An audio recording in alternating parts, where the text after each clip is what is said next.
একটা জায়গা করেছে যেটা হচ্ছে বিল্ডিংটা, সেই বিল্ডিংটা হচ্ছে বন্যার সময় যখন চারিদিকে জল ডুবে যাবে তখন যাতে মানুষ এইখানে উঠতে পারে তার জন্য বিল্ডিংটা বানানো হয়েছে। তো বন্ধুরা, এই হচ্ছে আমাদের গ্রাম। মাটির বাড়ি আছে, আবার পাকা বাড়িও আছে। চেনা খুব সব কিছু মনে হয় নিজের, সব কিছু কত কাছের। কলকাতায় এত ভালো ভালো জায়গায় যায়, এত সুন্দর পরিবেশ, কিন্তু কোনো কিছু মনে হয় না যে আপন।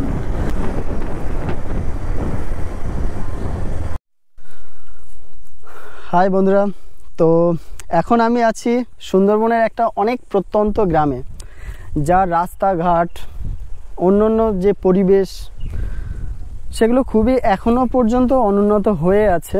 মানে অনুন্নত হওয়ার কথা নয়, কিন্তু এখনো পর্যন্ত অনুন্নত।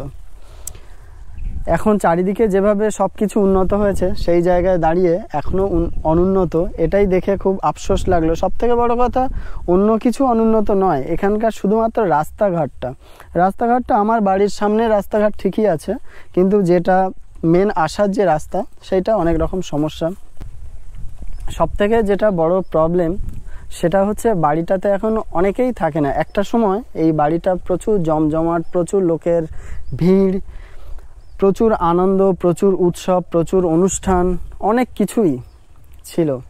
কিন্তু এখন দেখা যাচ্ছে বাড়িটাতে সেইভাবে কিছুই নেই।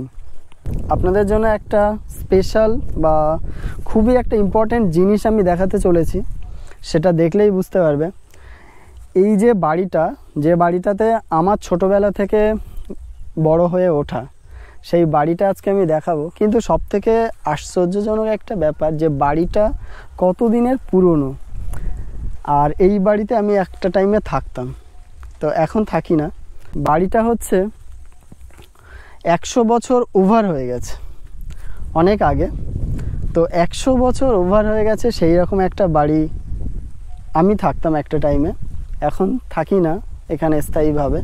তো মাঝে মাঝে এখন সেই ঘুরতে আসা আত্মীয় বলতে গেলে আমি, কিন্তু তারই কিছু পরিবেশ আশেপাশে আমি দেখাচ্ছি। এটা হচ্ছে আমার বাড়ির থেকে মাঠের দিকের একটা জায়গা, একটু আমি দেখিয়ে দিচ্ছি এই যে জায়গাগুলো।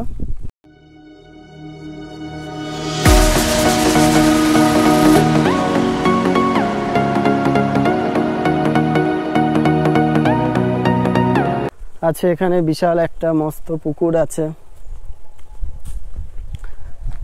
আর এটা একটা বেল গাছ, যেটা কদবেল গাছ, অনেক বড় গাছটা। আর এই হচ্ছে আমাদের পুকুর। ছোটবেলাতে এই পুকুরে অনেক কিছু স্মৃতি এই পুকুরটার সঙ্গে। সুন্দরবন এরিয়াতে এত পুরনো বাড়ি খুবই রেয়ার। তো এখন সেই বাড়িটা আমি দেখাবো, যেটা আমার ছোট থেকে গড়ে ওঠা। বাড়িটা কি পরিস্থিতিতে আছে সেইটা দেখানোর জন্যই ভিডিওটা করা। অনেক দিন থেকে ইচ্ছে যে ভিডিওটা করব, দেখাবো সব কিছু। এবার অনেক কিছু তার মধ্যে ভেঙে চুরে গেছে, অনেক কিছু ক্ষয়ক্ষতি হয়ে গেছে, নষ্ট হয়ে গেছে, সেগুলো তো আর দেখাতে পারবো না।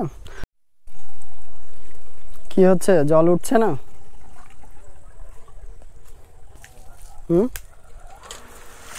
আরে বাবা,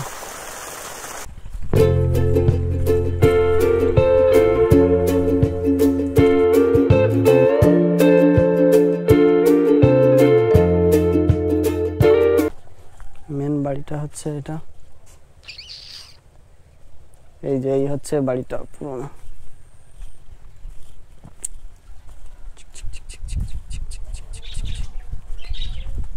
এই যে দেখতে পাচ্ছ বাড়িটা, দেখে কিছু বোঝা যাচ্ছে কত পুরনো।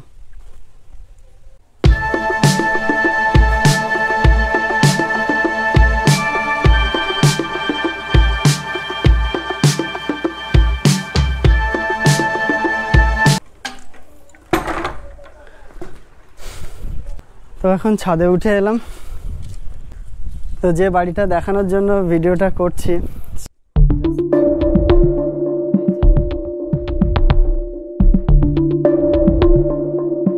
গ্রামের বাড়িতে এলে সব এখানের যে সিস্টেমটা আছে সব বাড়িতেই, প্রত্যেকটা বাড়িতেই প্রায় আছে সোলার সিস্টেম, মানে সোলার প্যানেল।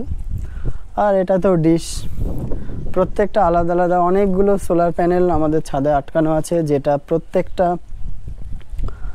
ফ্যামিলিতে যে কারেন্ট চলে যাওয়ার পরে যে ব্যাকআপটা দেওয়া হয়, সেটা কলকাতার দিকে আমরা ইনভার্টার ইউজ করি, কিন্তু এখানে গ্রামে প্রত্যেকটা ঘরে ঘরে সোলার প্যানেল রয়েছে।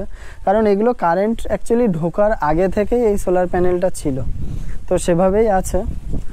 আর এই দেখো, গ্রামে এলে ধানের দেখা মিলবে না সেটা হয়। আর এখানে কাকুদের সব সরু ধানের চাল, সেটা ধানটা রোদে দেওয়া আছে, এই ধানটাই ভাঙানো হবে, তারপরে চাল খাওয়া হবে। আর এটা হচ্ছে বাড়ির ধানের চালটা পাবে। এই যে এটা ছাদের উপরে একটা ঘর আছে আমাদের, সেই ঘরটা এটা। এই যে এই ঘরটায় ওঠার একটা সিঁড়ি আছে, এটা এখন ঠাকুর ঘর হিসাবে ব্যবহার হয়। এই যে, আর একটু দেখিয়ে দিচ্ছি, এই আর এই একটা প্যানেল এদিকেও রয়েছে ছাদে। এই যে এখানে একটা প্যানেল আছে, এখানে একটা প্যানেল আছে, সব সোলার প্যানেলগুলো এভাবেই রয়েছে। আর এই হচ্ছে টোটাল ছাদটা, আর এই হচ্ছে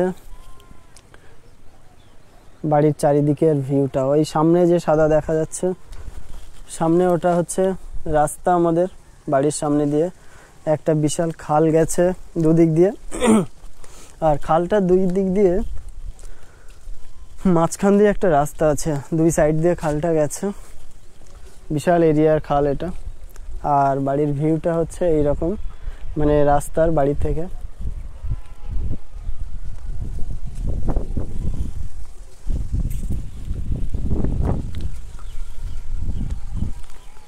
এই যাচ্ছে বাড়ির চারিদিক থেকে এরকম সুন্দর গাছ একদম ভরা।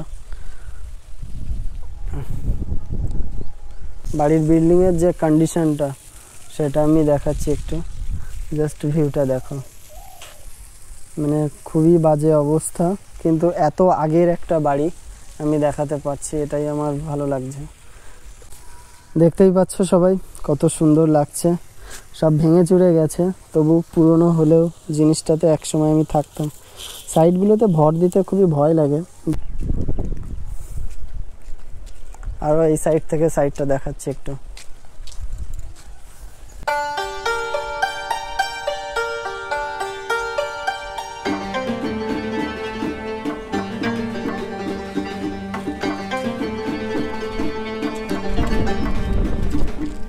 আর চুন সুড়কি, যেটা আগে ব্যবহার হতো, চুন সুড়কি দিয়ে তৈরি টোটালটাই। তো আমি এখন আছি আমাদের বাড়িরই ছাদে, যেটা দেখাতে চাইছিলাম যে 100 বছরের পুরনো বাড়ির কন্ডিশনটা কি। এটা ছাড়া যে ভেতরের কিভাবে আমাদের টাইমে যে বাড়িটা হয় সব রড সিমেন্টের, আর আগেকারে সব চুন সুড়কি দিয়ে কিভাবে বানানো হয়েছে সেইটা দেখাবো। আর বাড়িটায় অনেক এখন ভয়ঙ্কর কিছু ঘটছে, অনেক কিছু যেগুলো ঘটার নয়, কিছু কিছু ভৌতিক কিছু মাঝে মাঝে দেখতে পাচ্ছি।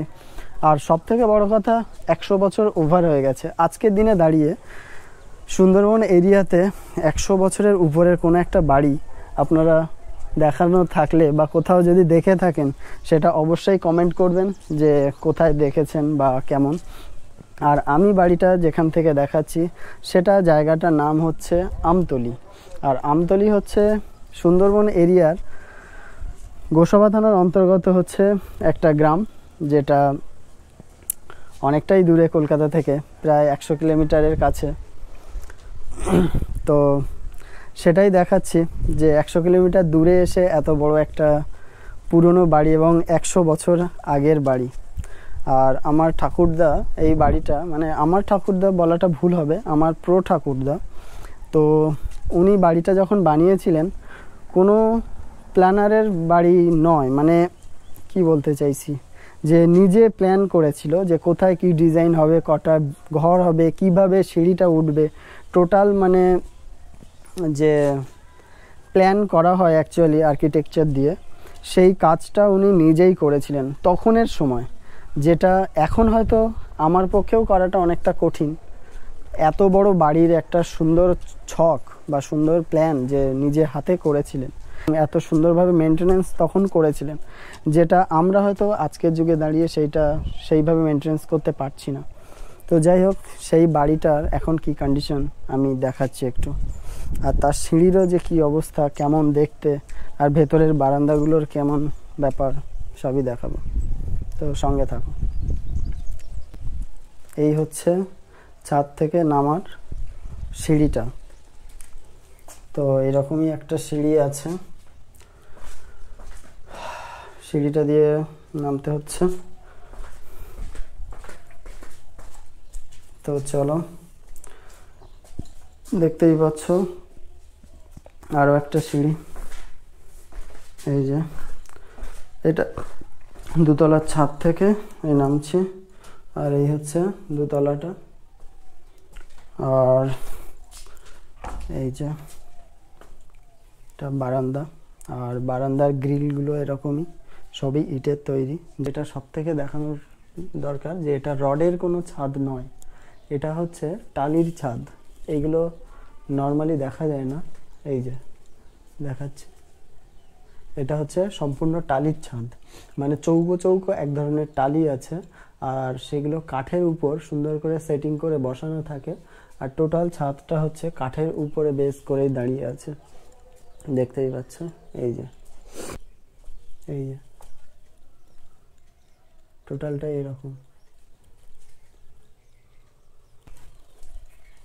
আর এই যে সিঁড়ির পথটা, এটা হচ্ছে ছাদে যাওয়ার রাস্তা, আর এই হচ্ছে আমাদের নিচে।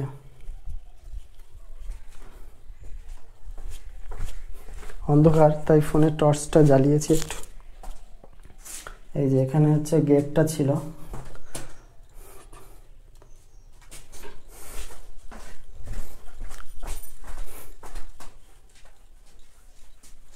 এরকমই একটা দৃশ্য।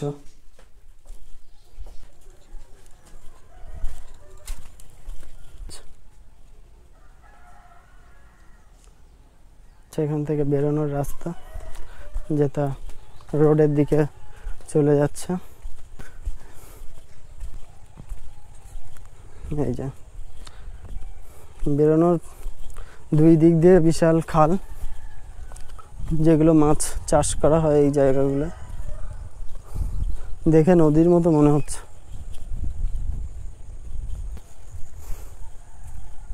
এই যে দূর থেকে সঠিকভাবে দেখা যাচ্ছে না,